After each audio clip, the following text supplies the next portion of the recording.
Hello and welcome to the fifth video, the final video I'm making in this series on the top 5 quotations about Edward Hyde. If you watch all these videos, you will be able to answer almost any essay that you get about the novel, and of course every single essay you get about Edward Hyde. Why? Well, because I will cover these 5 themes which will cover every single purpose that Stevenson could possibly have. We are going to look at this detailed extract here. It's when Jekyll first changes into Hyde. This is a really significant moment in the novel and therefore will be relevant to any essay that you have to write. And obviously, because Jekyll is turning into Hyde, it's also relevant to any essay you write about Jekyll. Okay, let's dive in and find out how to get the top grades.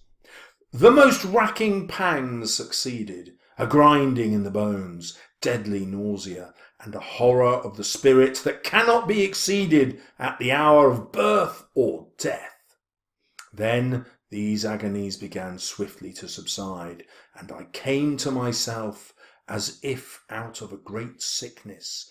There was something strange in my sensations, something indescribably sweet. I felt younger, lighter, happier in body. Within, I was conscious of a heady recklessness, a current of disordered sensual images running like a mill race in my fancy, a solution of the bonds of obligation, an unknown but innocent freedom of the soul. I knew myself, at the first breath of this new life, to be more wicked, tenfold more wicked, sold a slave to my original evil, and the thought in that moment braced and delighted me like wine. So, let's dive into that obviously Gothic, over-exaggerated description and see how to get those 5 themes linked to the top grades. Here we go. The Christian morality tale, which by now you will know would most appeal to Stevenson's readers who are all Christian. His first comments are about the effect on his soul, which is described as innocent when he first becomes Hyde. Well, this is really peculiar. Now, remember, this happens right at the end of the novel. It doesn't happen right at the end, obviously, of Hyde's and Jekyll's life, but it comes at the end of the novel because of the novel's structure, where we only get Jekyll's confession at the end. Well, by the time we get to the end of the novel, we're starting to read as a more sophisticated reader, and we ask this question: is Stevenson actually questioning the Christianity of his day? Is he questioning Christian belief? Because the character who feels this innocence is actually Hyde. It's not Jekyll. Let's go back to that. He has an innocent freedom of the soul, which is very peculiar because of the word innocent. And suddenly he associates that word innocence with wickedness.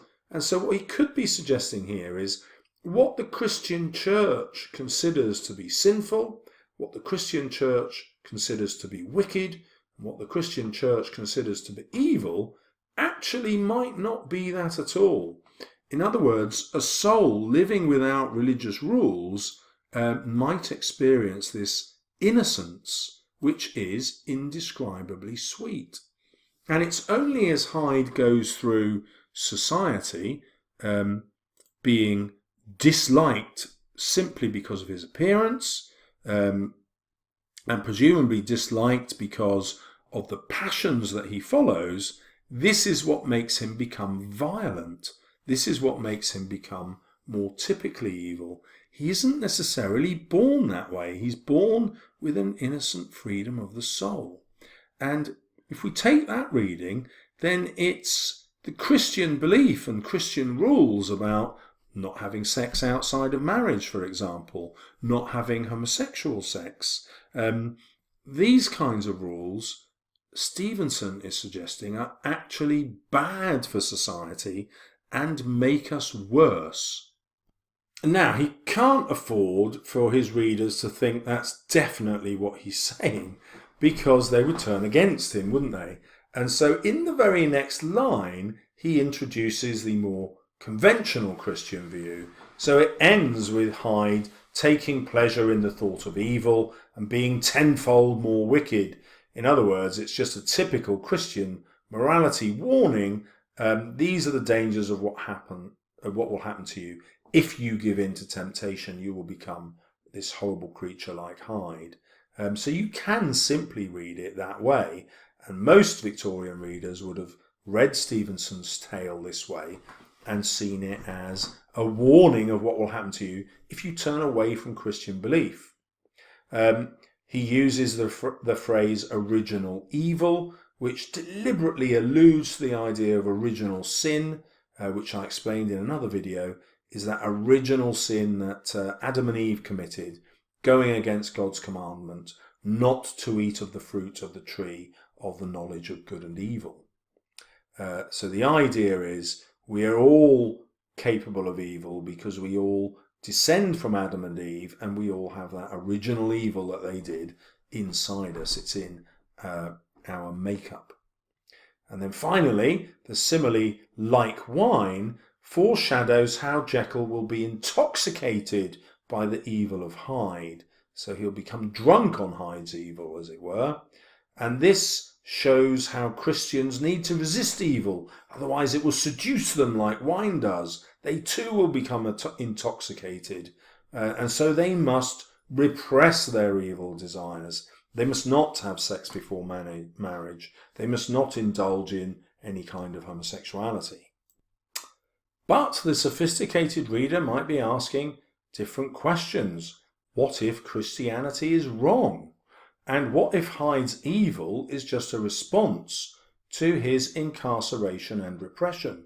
He only starts killing once he's been imprisoned by Jekyll, and Jekyll refuses to allow him out, keeps him incarcerated, solitary confinement, if you like, for 12 months. Imagine being trapped in someone else's mind and in someone else's body for 12 months. How furious would you be when you finally came out? Next we have the Victorian fear of scientific progress. Now many people were obviously super excited about the progress that science was making, but at the same time they would see civilization starting to become more violent, people moving away from their families to go and live in cities, leading shorter lives, being exposed to more crime. So the scientific progress would have been something that they feared as well as celebrated. So in this view, science is naive. It's happy to make new discoveries, just like Jekyll is happy to make this new discovery of Hyde, and he's naive because he doesn't think about the consequences. At the beginning, the new Hyde is an unknown but innocent freedom of the soul. Now this, in this reading, is ironic, as that freedom then leads to catastrophe.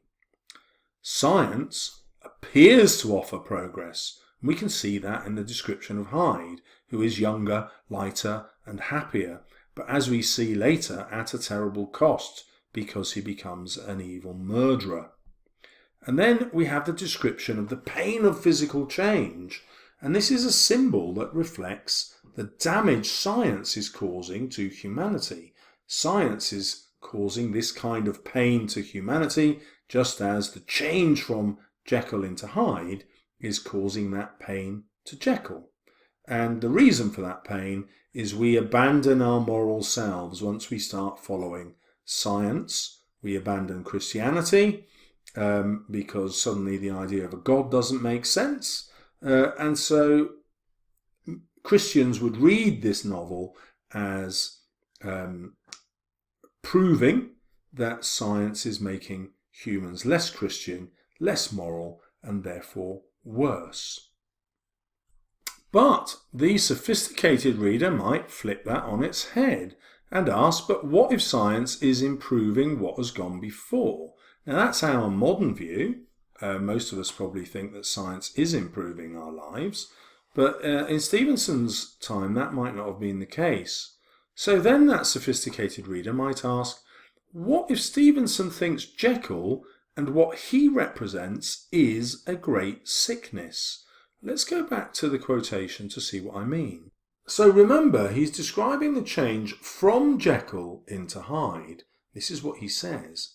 Then these agonies began swiftly to subside, to go away, and I came to myself.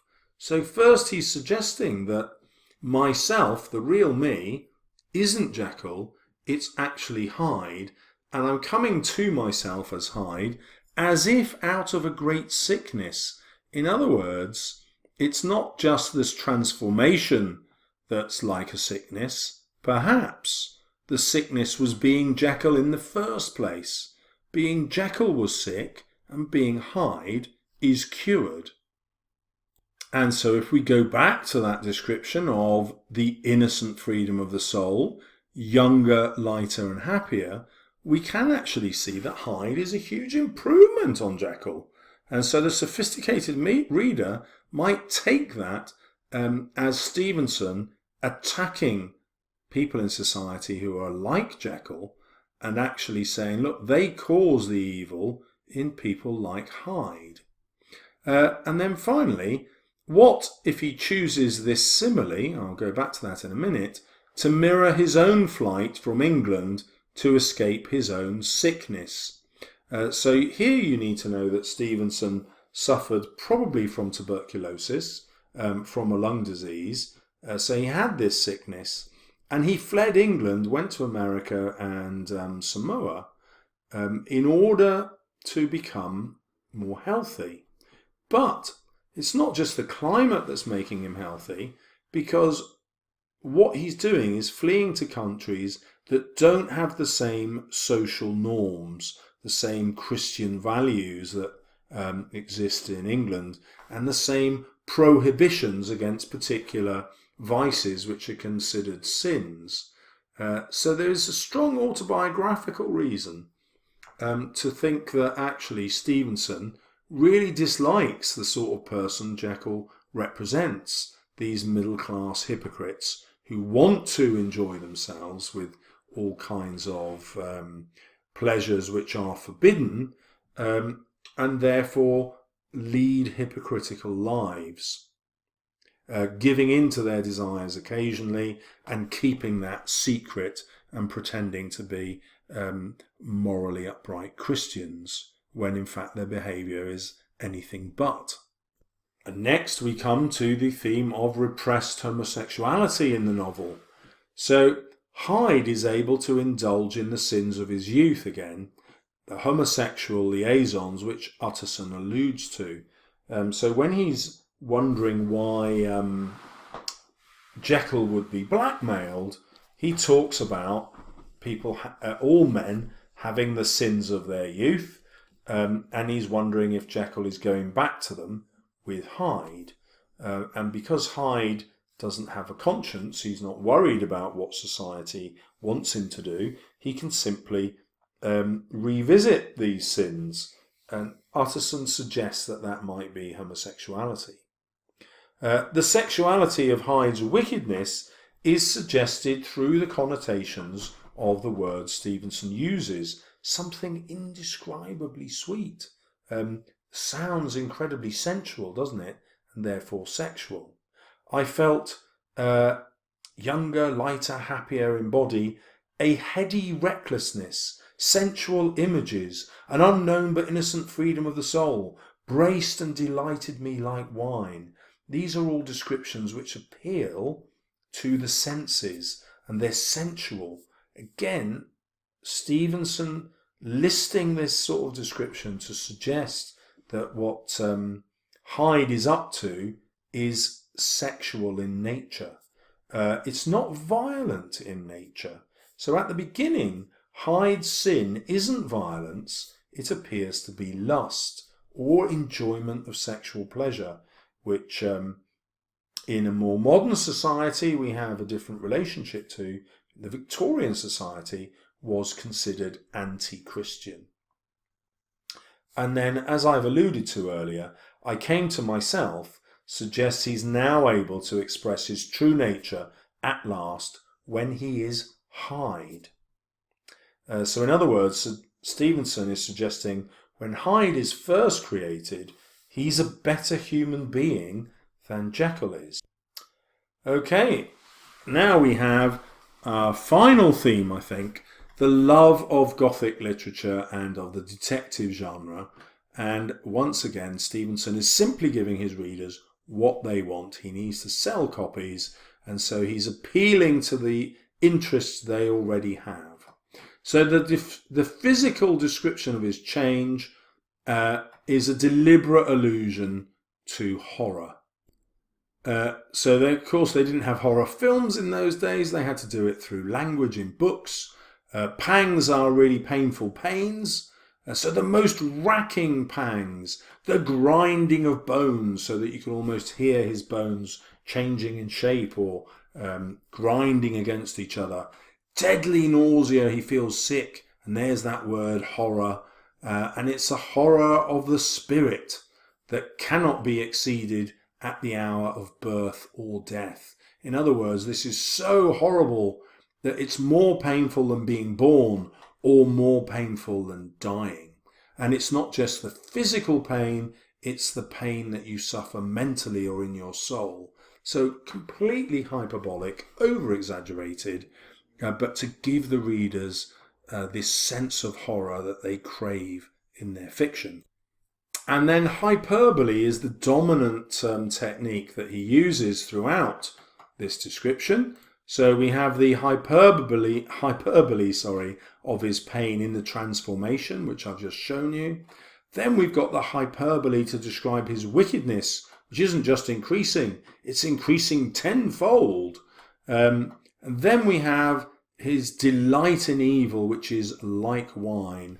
And this mirrors the reader's attraction to the genre and their vicarious enjoyment of evil. So vicarious here means that they enjoy the evil without doing it themselves. They have Hyde do it for them. But Stevenson is pointing out that this is like sitting down and having a lovely glass of wine.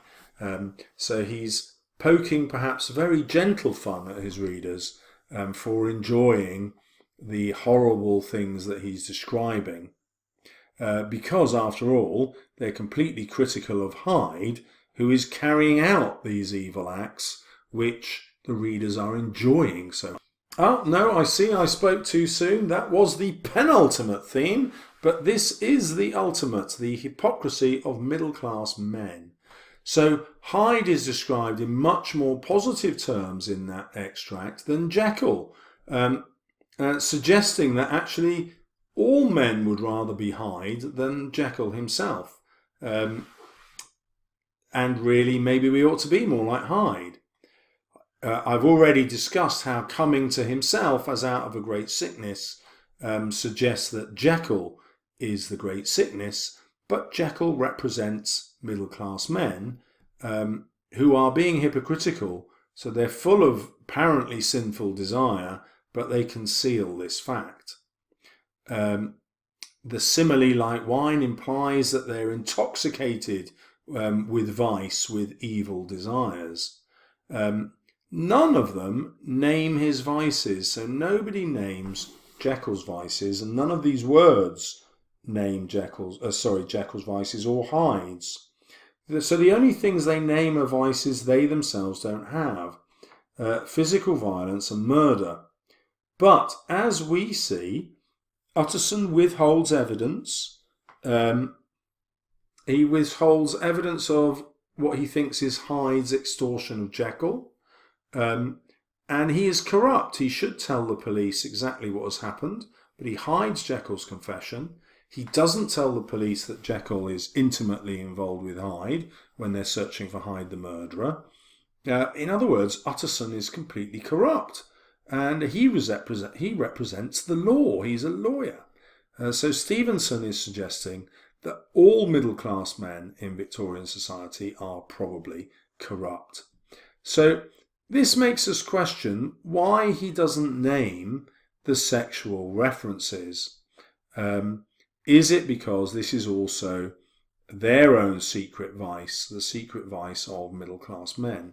And so if you've been following my points about homosexuality, you'll remember that all these men are single, and there's a strong hint that actually this is their own secret vice. And in the case of Utterson, it's so secret, he keeps his own homosexual desires secret even from himself. He doesn't recognise what they are, or rather, he refuses to recognise what they are because they are not socially acceptable.